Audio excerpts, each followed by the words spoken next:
I think it's like a great idea, right? Like crystal meth dispensary. You mean like weed dispensary except with crystal meth? Yeah. So like instead of going in and it's like orderly, you have to show your ID at the door and stuff. It would not only it would be staffed by people who sell crystal meth who are on crystal meth to people who use crystal meth. Of course. So there'd be like what puzzles and tables for people to occupy them, and it would be like, except for the sellers would be like, animated, and then your salespeople like wander off, and then you'd be like, and then and everybody would have like teeth missing, and like the woman like, and the little floating monkey. Oh, hit the music. Sorry. Ladies and gentlemen, whatever you heard about the crystal meth dispensary program, ignore it. This is You Kill Me. Yes. Hi. This is Eugene. And that's Kasia. And film reviews for Reprobates. This week, we have a Joaquin Phoenix. It almost seems antithetical to the Joaquin Phoenix, to the movie itself, but it was called You Were Never Really Here. Yep. And yeah, we cut the music and because we want to be heard, man. So it was called You Were Never Really Here, and Kasia doesn't know this because it was part of her birthday present. Her birthday was a while ago, so it was a super secret thing. But this is not. It's Amazon Studios, but it wasn't. They didn't make a distribution deal so that you could go to your Century 16 and see it. It was, I guess, debuted in a limited number of theaters, and we saw it at the Alamo Draft House, which is an attempt to make a European-style movie theater here in America. You've actually been to, well, I've been to movies in Europe too. I don't recall them being like this, but is that par for the course? I don't know. I think it's just like a, American fantasy about Europe, because in Europe they have multiplexes now. Yeah. But I'm actually from the city where I was born in Poland, have one of the oldest movies in Europe. Movie theaters. Yeah, movie theaters in Europe. It's called Pioneer, and it's pretty cool, but it's very, very small. It's quite small. It has like two rooms. One is like a classic, they project movies in it, and there's a basement where you can actually have some drinks, and they actually projecting movies from a super like old school projector. So there's a guy sitting there and like and people can have a discussion after that, and there's like snacks and discussion and drinks. So this was kind of like that. They had food, they had drinks, and not only that, you could order during the movie. But what was best about it is that there's a zero tolerance for fucking cell phone bullshit. Why does it work? They do the same announcements at Century 16, but this works because the same sheet that if you want to order a drink, which you can get, you go to, she had a White Russian, you want to order a drink, you can write it on your little billfold, you put it up, and periodically the wait staff will scoot by, you open a tab, they'll scoot by, and they'll take it.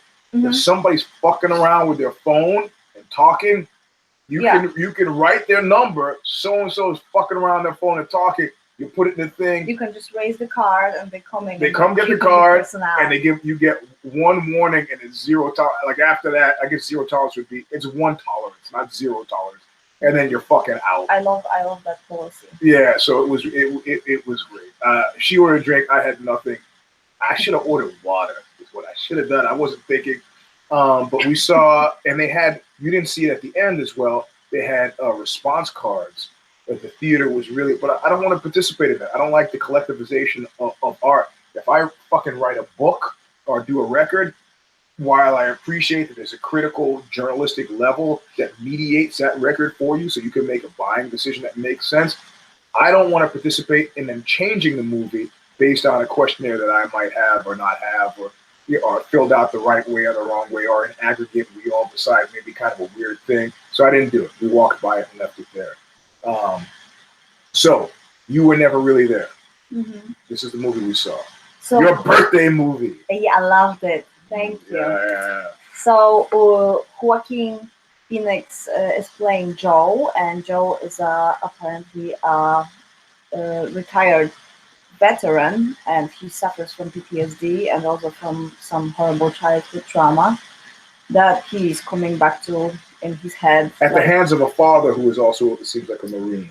Yes, and I think Joe was also like ex-FBI agent. I don't know. But could have been Army or some sort of intelligence. That we don't know. But he was working with government at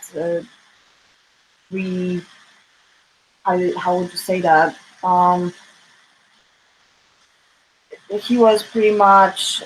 They were hiring him to collect trafficked children, pretty much. Yep. Right? Yep. That was pretty much the plot. He yep. was just like rescuing mostly girls from pedophiles, pedophile brothels in the United States. And at some point, seems as though, and there's spoilers all through this. It's going to be a long time if it gets to. We don't know if it's popular enough to give a wider release. We have no idea, but whatever. You'll forget anyway by the time it comes. It seems as if it was motivated by an event that you only see in flashback, where he gives to some Middle Eastern girl, gives her a candy bar, and as soon as he steps away, she's immediately robbed and shot. She's shot. Unknown whether she was shot for the candy bar, which was subsequently stolen, or because she accepted it, but she's shot and is dead. So there might be a causus connected to why he's chosen to rescue kids, but that's the background. And like when he's got these flashbacks to the times of war, I guess he witnessed many times actual death of all the kids, and kids who were trying to run somewhere, and there was this flashback when there's like the whole track of just dead girls, right? Well, that seemed like some kind of trafficking thing where they lock the kids in and they suffocated, which has happened before. Pretty much. So he had interesting method of relieving himself from that memories and the PTSD he was going through by pretty much suffocating himself in a plastic bag. He was putting on plastic bag on his head, and seems like a habit he had developed from a youth that involved his father brutalizing his mother, and he would hide in the closet to not hear what's going on. And the plastic hanging from the cleaning bags he would put over his head and his face, so he couldn't hear. Yeah, and what I liked at the beginning, you can see Joe cleaning after the job. He's in a hotel room and he's collecting all the hammer, the duct tape. He's burning the photo of a little girl, and he's taking a necklace with the name Sandy on it. He's throwing it all to the garbage bag, and he's disappearing. And he burns it and he throws a Bible on top of it. Yes. And my first thought was, oh, the guy's a pedophile. So that was a very kind of smart, interesting. Mislead. Yeah, mislead. I really liked it because then you see him, he's coming back home to his mother because he's living in New York with his mother, who's, I don't know, she's like, housebound. Yeah, she's pretty much housebound. And so he's taking care of her. We can tell that he cares a lot about his mom. That's the only person he's got. So he's coming back to his mom, and he's like a good guy suddenly. And I was struggling for the first 10 minutes of the movie with like, God damn, this is a pedophile guy, and he's like, they're gonna do this to me again. They're gonna show, Joe is a pedophile and a horrible person, but at the same time he's got a soul. But they didn't do that. Joe was actually legit. And he was beating people with a hammer. Yeah. A lot of them. Funny, I wonder where they got that twist from. Anyway, so if you know anything about us, you know that I wrote that book, A Long Slow Screw, that has ample usage of ball peen hammers in it. So I found it interesting that there was a nod, and I would venture a guess. I would feel perfectly comfortable saying whoever directed the movie, Lynn something, she probably had read A Long Slow Screw. I'm not going to take that credit, but she seems like she had lovingly picked and chosen from pretty substantial movies. They were clear cut. If you know these movies well, there were clear cut nods to Taxi Driver. I would say Leon. Leon, and Taxi Driver. There's a lot of. It was very Taxi Driver. Yeah, right? Yeah. I really liked it. Well, he bonds with a girl who he's rescuing, who looks like Jodie Foster, young Jodie Foster. It's just a different. But these are not lifts.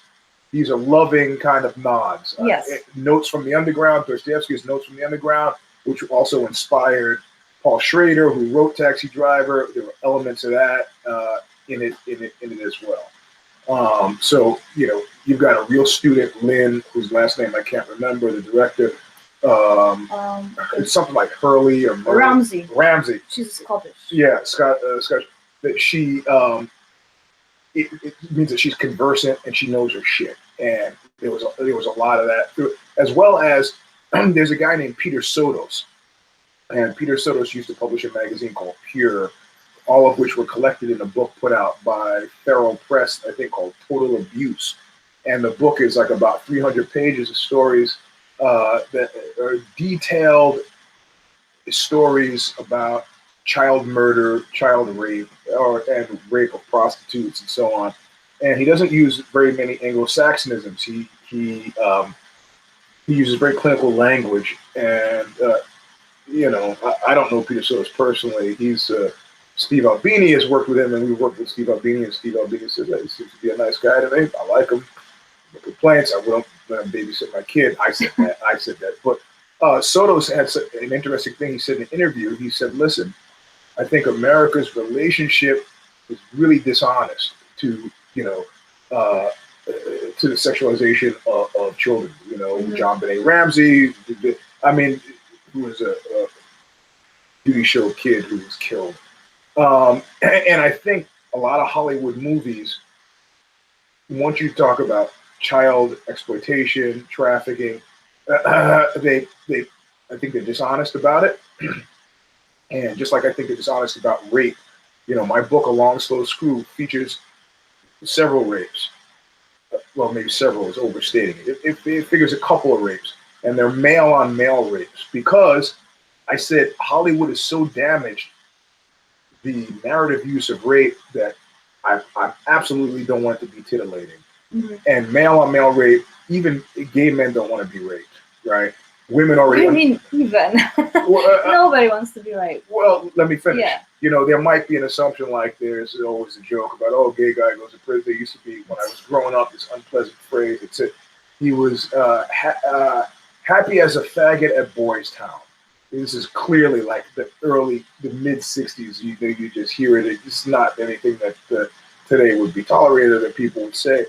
So, but it's played, everybody understands. If it's male on male, suddenly everybody understands it.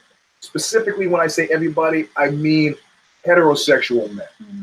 Heterosexual men suddenly understand it. So with this movie, my concern was that it would be a dishonest Hollywood piece of shit about child exploitation, trafficking, pedophilia. And it wasn't that. Mm-hmm. It was really honest, I thought. Me too. And there wasn't, they weren't trying to make that. It's like with Natalie Portman and Leon. I mean, there was no child trafficking in Leon, but Natalie Portman at some point said that she was getting huge amounts of letters from just perverts who were telling her how sexy she was. And how old was she when she was playing, like 9? 12? No, she was 13. But yeah. But that director, who was the French cat, what's his name now? Luc Besson. Luc Besson. He was playing with that. Mm-hmm. She goes, I feel it, and I have feelings for you. And it was a God's eye camera shot, and she had her hand here, and she reaches down for her navel. So they were playing it. Yes, realistically, 13-year-old, but it was just he was playing with it in a way that Hollywood. Yeah, like 13-year-old girl have crashes on adult men, but it doesn't change the fact that adult men should know better, right? Well, but yeah, of course. But let me tell you, I do not think, despite the fact that Jodie Foster was a prostitute, I do not think Scorsese has never been a very sexy director. And that way he seems to me like Tarantino. Tarantino has women, there's sexual situations in his movies, but they're not overridingly sexy. Scorsese in Taxi Driver, you have teenage prostitutes, but there is nothing sexy about that movie, right? Of course. Jodie, even though she apparently is screwing fuck, as De Niro says, with killers and junkies, you're not. I mean, you might feel that way about Jodie Foster in Taxi Driver, but then there's something wrong. It's not played with in the same way that Besson did with The Professional. Yeah, I think in Taxi Driver, it's just a fact. There were very early teenage prostitutes, and that's it. Yeah. And Travis was upset about it. Yeah. He was upset about many things. Henry Crinkle lives on Hopper Avenue like a rabbit. Yep. We know the dialogue. We've seen that. I've seen the movie about 47 times. So I also feel like after oh my God, You Were Never Here. Never Really Here. You Were Never Really Here. I wanna watch Taxi Driver again. Right. I'll be like. Yeah, there were a lot of. I mean, the most obvious one, of course, if you want to go back, would be John Ford's The Searchers, about the lost girl. And we're not going to give complete spoiler alerts because I really do want you to see the movie. And we find that when we see movies, if it's a movie we know we want to see, we don't read anything about it or see clips or anything, and it really makes the viewing experience completely gripping. But I think that what she did, Ramsey, what she did with this that was really cool was 1 star. 1 star in the movie. Yes. All right. Easy to suspend disbelief when there's 1 star. There are people who look like people that Katerina was Samanoff would play the kind of Jodie Foster girl character. Yeah. The character's name was Nina. Nina played that character, so she kind of looked. But and the one, his mother, who was a great characterization, kind of seemed Kiri Sedgwick-esque, but I've never seen him before. And to me, God damn it, that makes a movie great. It's like suddenly, it's work to have to kind of try to. Oh, I see. Tom Cruise is playing Ron Kovic in the wheelchair. Oh, look, Tom Cruise, he's playing a firefighter. Oh, Tom Cruise. It takes a lot of work. It took me even a while to actually realize that it was Joaquin Phoenix. I was like, who is it? Like Jake Gyllenhaal? Is it him? Mm-hmm. I was like, who? And the fact that she's even thinking this shit during the movie, it should tell Hollywood how distracting it is. Yeah, it was distracting, really. But I started thinking about it like towards the end because I was like, this is a great actor. I just want to know who is he, right? So then I realized, oh, it's him. It's Mr. Phoenix. Isn't it kind of phenomenal? I don't know those of you who may be old enough to remember River Phoenix. He is such a fucking lightweight. I mean, I don't want to speak ill of the dead, but he had done Drugstore Cowboy and he had done some kind of movies, but despite his untimely death, I don't ever really see him growing into kind of actor his brother has become. And once again, in my mind, it was the Cain and Abel thing. Really, again, he got much greater fanfare than Joaquin did. It was always kind of the weirder, so I think slightly older, younger brother. I can't remember the age difference, but he's really turned into. I have not seen a movie in which he's been bad. That's true, but I think maybe the fact that he kind of went through the tragedy affected him. You know, we didn't know what would happen to River. Yeah, sure. Yeah. But yeah, Joaquin is a great actor. I really like him. Mm-hmm. I think he should get more job.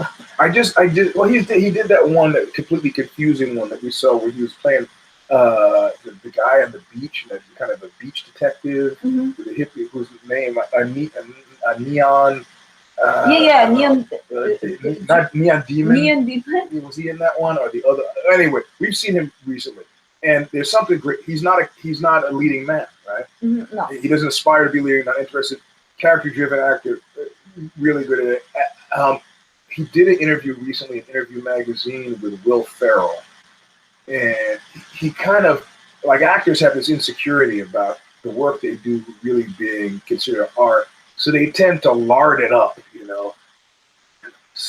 trying to communicate these deep and sensitive things. I can't, don't you? This is machinery. And he was doing a little bit of that where, like, you know what? You know who you never hear do that? Never hear a plumber do that. Plumber doesn't have any angst about fucking plumbing. He goes in, fixes the fucking toilet, and he leaves. He might have angst, keeps to himself. Well, if he even interviewed a plumber, he might not even talk about it. So I got, that was the first thing. I was like, fuck, I had the tickets already. And like, God damn it. I wish I hadn't read this interview. It's like, we're going to do a different segment on If the Shoes Fit, where we talk about people who should keep their mouths shut. Because you would like them more if they said less. And he was doing, Will Ferrell could be kind of funny. You could see, the best part about it was to see Will Ferrell trying to negotiate around. He's like, oh, man, I can't, I'm an actor, but I'm just trying to find the words to communicate this deep, dark, so I feel him back. Fuck that. Whatever he's doing results in gold on the screen, completely allowed me to step around. Sorry. Mm-hmm. I'm one of those people who probably you should hear less of. That's okay. I mean, I lost all my thoughts right now, but we can just continue to talk about it. Well, anyway, I thought her using one star, him, maybe he gained weight for it, maybe he's naturally at weight now. He's always seemed kind of slight to me. I think he's like 5'8" in real life. I don't know. No idea. He bulked up for this role, the beard and the hair, and there were little touches all through the movie that again tributes to other movies. And then if you've known people, I did an article on collections thugs, and there were nice little touches that were actually true to what I remember from these guys. Like they never really took elevators, they always take the stairs. That was one thing that stuck in my mind from doing this. It was a piece for Hustler magazine. So there were little details that like maybe the average person wouldn't have picked up on that. So you would say that the little details were actually authentic? Yeah, the duct tape, the hammer, yes. Yeah. The burning everything behind you. Yeah. Yeah, the thing is where if anybody was on the ball at the hardware. Never run, always just go. Right. At the hardware store, they would look at your basket and go, gloves, duct tape, a hammer, gasoline, there's no way if you're legitimately working that any of those things all together well, make sense. It might happen that you by accident need all of these things. But if you need them like several times a week, that might be a problem. Well, you don't go to the same hardware store. How many duct tape you need? What happened to your last roll of duct tape? Hey, you wanted somebody duct tape for that. Yeah, right. What about the hammer? So, losing them, man. So, and the story in its own way tied into the Me Too movement because it's about highly placed politicians who, also happen to be pedophiles. So, I don't think we can really. Again, this is not about spoiling it.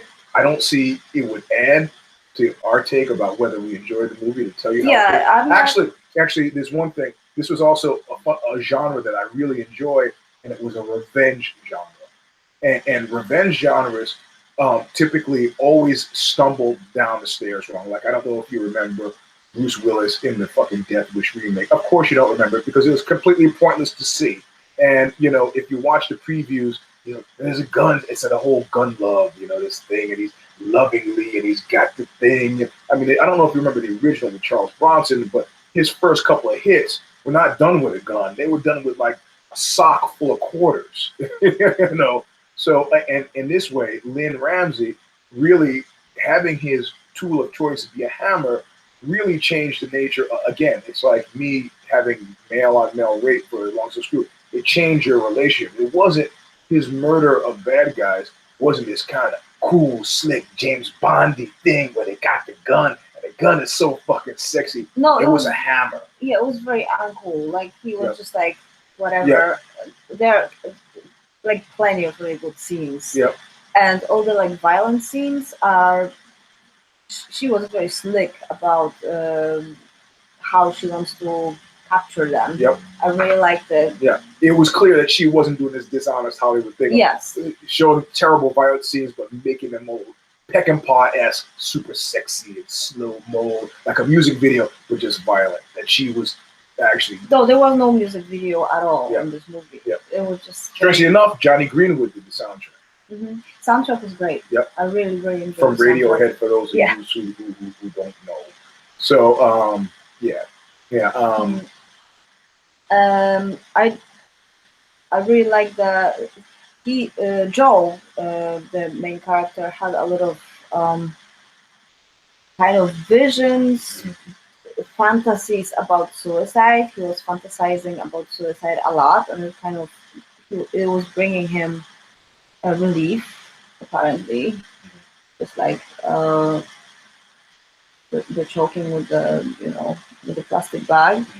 And I liked how each time when he was getting into that fantasy, you weren't really sure if it's really happened or like it was all confusing. Yeah. But I also like that the title "You Were Never Really Here" is kind of by the meaning is really doubled or tripled because it's like you were never really here because of your job, so you had to do the job. Like you were never really here, and then you were never really here because you're emotionally fucked. Yeah, right. It's like Well, you're never there. and also it was a great signifier too, because there's no way that you expect to have a blockbuster Hollywood movie named "You Were Never Really Here." Yeah. Right. So what that means is that this is like I'm just not like Lars von Trier. We saw Nymphomania. And that was another one. Like you don't have a movie that you have to see over 2 days and expect it to be a big Hollywood blockbuster. So that says right away it's a movie worth seeing because as close as humanly possible, it's coming to be a work of art. In other words, they're not catering to me; they're catering. Lynn Ramsey is catering to Lynn Ramsey, and from that point of view, I'm like, cool, I'm down. And I like how it is naturalistic in a natural way. Like they weren't trying to make it naturalistic. It's kind of just like Joaquin Phoenix was just this silent guy, and we know guys like this. He had kind of like he's silent and kind of like a calmness and the goodness that was kind of like like from him kind of remind me of like Scott Kelly. Was this silent bearded character that you really like. Scott Kelly, the guitar player for Neurosis. Right. So. I really like Scott Kelly. Yeah. So probably part of why I like this character that much is the Scott Kelly, comparison. Yep. But the only question I will ask myself forever is like, what happened to the cat? I can't stop thinking about it. How can you leave it? What happened to the cat? Yeah, his business. Well, whatever. We're not gonna. No, I don't want to talk too much. Yeah. I want you to enjoy this movie. Yeah, enjoy. Because we could like talk about every. I could talk about every scene in this movie. I just want to talk about it, but I don't want to blow it for you. You have to see it. And like I started to say for a little bit about revenge movies. Revenge movies. There's so many ways that you can go wrong. Like the revenge movies that work for me are like Ms. 45. Cassavetes did some good ones, which are just out and out camp. Like I Spit on Your Grave. There's another one where you just kind of like a woman is raped and she's like, fucking goes on a rampage. It goes great. That to me, it jives with how kind of my cinematic or fantasy projection of how revenge really works. But this was different. This was functional, and I mean, he wasn't revenging himself on people he was angry with. At one point, somebody hires him and says, "I understand you could be quite brutal. Just be very brutal on these guys." And he just kind of looks at him like, "Yeah, okay, that's maybe what people say, but I'm just trying to get the job done. I don't dislike these people who I'm, but." Just people who sort of deserve the bad. Yeah, people, he was aware of the fact that he's doing it to the bad people. So I think that made him feel better, and also it feels to me like he was doing that job because he was trying to feel something. It was like he was trying to kind of borrow feelings from like. That scene when he was going down the water when he felt his pockets with rocks, and he was trying to like it's an intense scene and watch the movie and see why. I'm not gonna tell you why he was in a river with a packet filled with stones. But at some point, he saw the girl Nina, that she was kidnapped again, and he was like, "Fuck it, I just gotta do it." It's not like he cared a lot about that girl. He didn't know the girl, but he was just like, "This is the only thing I can do to kind of like be a human, really, instead of being a zombie." So right, and that you just reminded me too that part of a lift on it was from L.A. Confidential as well. The scene that Russell Crowe had with the flashback when he shows up and the guy's beating his wife and he beats the slop out of the guy in his front lawn, going back to his childhood. So it was, intergenerational kind of pathology, but worked through in semi-pro-social way. With the transformative thing being was involved in the Gulf War. Don't know. It was cool. It was good. Yeah. Last scene is great, and the scene in the mansion when he found. Everybody. Well, whatever. Yeah. Love it. Yep. I love many scenes in this movie. Yep. It's just, and the girl is fantastic. She doesn't say much, but she is very expressive. She can sell the character. It just like it always amazes me when kids are so good. So yeah. I don't know what else can we say to not spoil the movie. No, I think we can't. We really can't. Okay, so we're gonna give our rating. Yeah, and the woman who made the movie, what's her name? Lynn Ramsey. Lynn Ramsey. She also wrote it. Yeah, but it's actually based on a book by Jonathan Ames. Ames, yeah. And she also did the We Gotta Talk About Kevin. Yes. Which was with Tilda Swinton, which is a great movie. Yeah, I love it. Also super timely, just like this is part of the whole Me Too discussion. You could fit it in. But I wrote a piece for Ozzy called "Stomping Out Rape Literally," about beating a guy who tried to rape a friend of mine, and it took about 8 comments in before the rapist commentary about, well, you were just judge, jury, and executioner. But these people are living on Fantasy Street. And so this is, I think that Lynn's version of this was, none of that Dirty Harry kind of ACLU. Well, due process, maybe you get it wrong. It's vigilante. Just it's like purely functional. The guy's hired, shows up, and people pay him to rescue people, and that's what he's doing. So I'm guessing maybe he would do it like a lot of the guys I know who are vets would do it without the pay, but they have to pay. So, and I also like the fact that even though the movie was pretty naturalistic, she managed to actually make it beautiful still. There was a lot of like magic moments. The camera work was beautiful. The sceneries were great. Even the dirty New York looked great. It was just like, I don't know. I think I just liked it. And I have to say too, there's been a run of movies too with these characters that are emotionally blunted. Like there was a one with Denzel Washington where he was fundamentally rescuing a Russian girl from Russian gangsters. Do you remember this one where he just lived alone? Yes. The Equalizer. Yeah, Equalizer. And that was on the pulpy side. I really liked that movie, and it was on the pulpy side. But this was the naturalism that Kasia has now mentioned 3 times. I think this was Lynn Ramsey's drive was not to make a pulp, but to make. Yes. It reminded me a lot of 70s movies, and that's yes, you're right. So anyway, I'm ready to get my rating. Me too. Ready? Yeah. Okay. 1, 2, 3. Yeah. Double 9. Yeah, this is the first 9 we've ever given. I think it's a legit 9. Like for 10, it has to be a masterpiece, but it was just wonderful. 10, and that is very true. Like I would put The Servant at 10 because I've watched it a million bajillion times. Taxi Driver a million bajillion, but I would definitely watch this movie again. Me too. Like I would, even though like it's like you have this feeling that you like it and dislike it at the same time. But it's good because it's a heavy movie. Well, also I did that piece for Ozzy on that Belgian filmmaker woman, Manon Leroy, and she makes her movies underwater, and there were elements of that were just really beautiful and dreamlike. Yeah. That whether or not they were underwater or not is immaterial, but they would just have that kind of oniric dream quality. So it's fucking hard to find. You know, it's not the Cineplex next to whatever a Lost Dogs movie or whatever is happening up there now. But it's if you can get and also in an interesting way, Alamo Drafthouse got caught up in the Me Too thing because one of the editors there was harassing women, and they said, okay, we're going to fire him. And then one of the women in the accountant said, hey, looks like we're still cutting this guy. Oh, yes, they were. Well, we didn't really fire him. Well, he was they told, secretly kept him. Yeah, you work at home. And so they finally did that.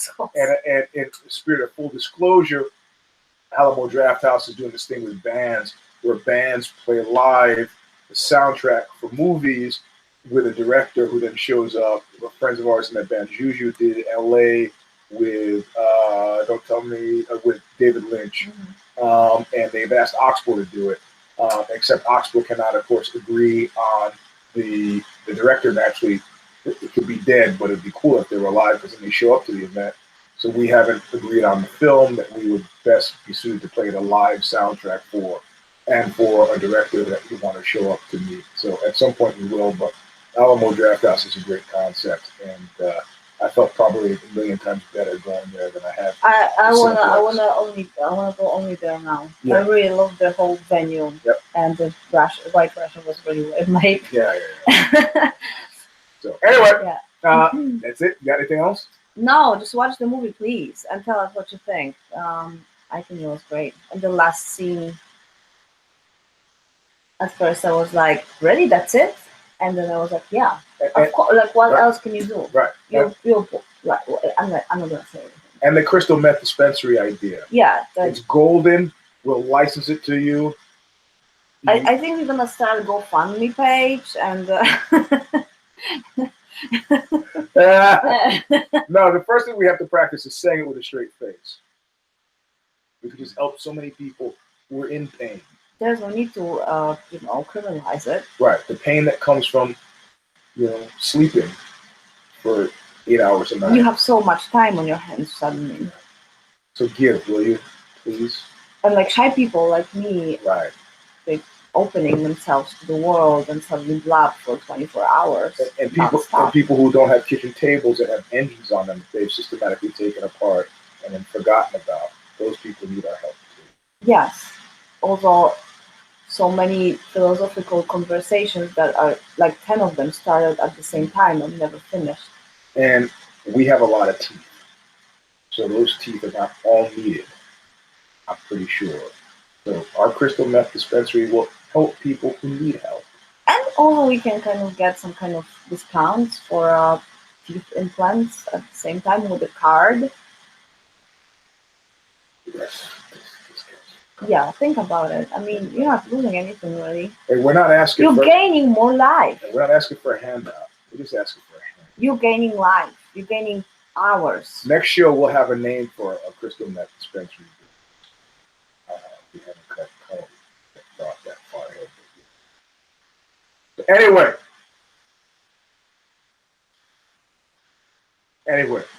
I can't. Okay, we will see you next week. We have no idea what we're going to talk about. But yeah, you see how tired we are? We're not just the idea. If we had dispensary, yeah, we would do like more shows. We'd be every day. We could watch 3 movies and don't remember any one of them. Yeah, that was the mix them all. They would all be a macro movie about everything. Anyway, all right, we'll see you guys soon. Bye, guys. Be careful. Bye-bye.